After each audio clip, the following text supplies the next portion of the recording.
नमस्कार, मैं हूं अंशुमान। क्रिप्टो काउंटर पर आपका स्वागत है।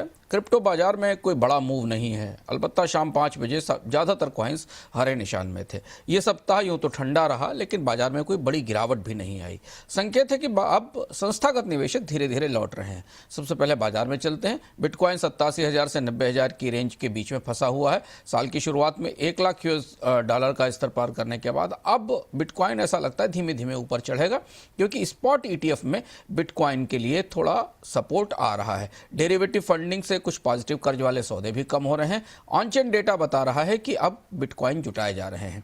इथेरियम करीब 2963 से $3,000 के बीच में है। इथेरियम की रैली बिटकॉइन जितनी मजबूत नहीं दिखती, क्योंकि स्पॉट ETF में लगातार 6 दिन से निकासी जारी है। स्टेक्ड ETF इथेरियम का अनुपात भी 28% के स्तर पर है। डिफाई की सक्रियता इथेरियम में कुछ कम हुई है। सोलाना ने कुछ मजबूती दिखाई, आज $120 का अपना स्तर पार किया। हाई बीटा अल्ट कॉइन की तरह सोलाना भी बिटकॉइन और इथेरियम के रोटेशन के चलते हल्का कमजोर दिखाई दे रहा है। सोलाना में वॉल्यूम अभी बढ़ रहे हैं, पर इथेरियम जितनी मजबूती नहीं है। मीम कॉइन्स पर स्पेकुलेशन कम होता दिखाई दे रहा है। इंस्टीट्यूशनल एक्टिविटीज़ में स्पॉट बिटकॉइन ETF में करीब 450 से $457 मिलियन का इन्फ्लो आया, जो पिछले एक महीने का रिकॉर्ड है। और इसमें सबसे ज़्यादा निवेशक आए ब्लैक रॉक और फिडेलिटी के फंड्स में भी। यहाँ ऐसा दिखता है कि पोर्टफोलियो की रिबैलेंसिंग शुरू हो गई है और धीरे धीरे ETF बिटकॉइन का मुख्य लिक्विडिटी ड्राइवर हो रहा है। ETF होल्डिंग अब दुनिया में कुल बिटकॉइन की सप्लाई के 7% के बराबर पहुँच गई हैं। ये डिमांड आगे और तेज हो सकती है। रेगुलेटरी खबरों में आज की एक बड़ी खबर यह थी कि मॉर्गन स्टैनले इंडेक्स आने वाले महीनों में कई क्रिप्टो एक्सपोज्ड स्टॉक को सूचकांक से बाहर करेगा, जिनकी गवर्नेंस ठीक नहीं है और जिन पर कई तरीके के सवाल हैं। इससे क्रिप्टो बाजार की जो लिस्टेड कंपनियां हैं शेयर बाजार में, उन पर असर पड़ सकता है। अमेरिका और यूरोप के रेगुलेटर ने ई नोट एक्सचेंज पर मनी लॉन्ड्रिंग की कार्रवाई की है। कंपनी के सर्वर, डोमेन और डेटाबेस जब्त हो गए हैं।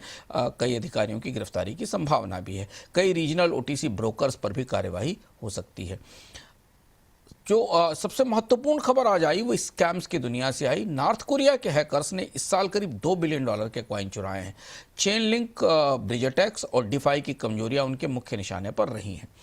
रिटेल निवेशकों के बीच में अब सेंटिमेंट बिटकॉइन पर लौट रहा है। जो ताजे आंकड़े वो बता रहे हैं कि 60% रिटेल निवेश बिटकॉइन में है। गूगल ट्रेंड पर बिटकॉइन ETF सर्च में बढ़ोतरी दिखती है। रिटेल वॉलेट से थोड़ी निकासी और प्रॉफिट बुकिंग चल रही है।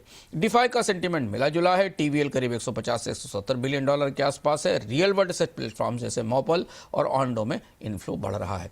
अगले 48 से 72 घंटे का आउटलुक है कि बैंक और जापान की ब्याज दर बढ़ने के बाद अब क्रिप्टो में उतार चढ़ाव बढ़ेगा, लेकिन ETF में जो प्रवाह है वो बाजार को संतुलित कर रहा है। लेकिन फिर भी ईयर एंड में लिक्विडिटी कम दिखाई दे रही है, इसलिए जोखिम ज़्यादा है।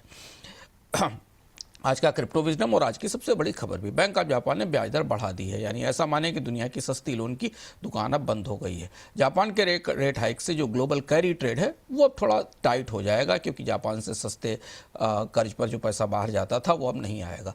जापान के बैंक ने यह भी संकेत दिया है कि आगे ब्याज दर बढ़ेगी और येन बारोइंग के लिए 2021 से 24 का समय येन से आने वाले फंड्स का क्रिप्टो के लिए सबसे बड़ा स्रोत था और सबसे ज़्यादा लेवरेज जापान के सस्ते फंड पर क्रिएट किए गए थे। अब लोन महंगा होने से लेवरेज घटेंगे तो क्रिप्टो भी गिरेगा और इस फंडिंग स्ट्रेस का शुरुआती असर आल्ट कॉइन्स पर दिखाई देगा। ऐसा माना जा रहा है कि जापान की ब्याज दरों में बढ़ोतरी के बाद अब आल्ट कॉइन्स और मेन कॉइन्स के बीच में निवेशकों के चुनाव पर सबकी निगाहें रहेंगी। तो क्रिप्टो काउंटर में आज इतना ही। फिर मिलेंगे अगले सप्ताह अपडेट्स के साथ।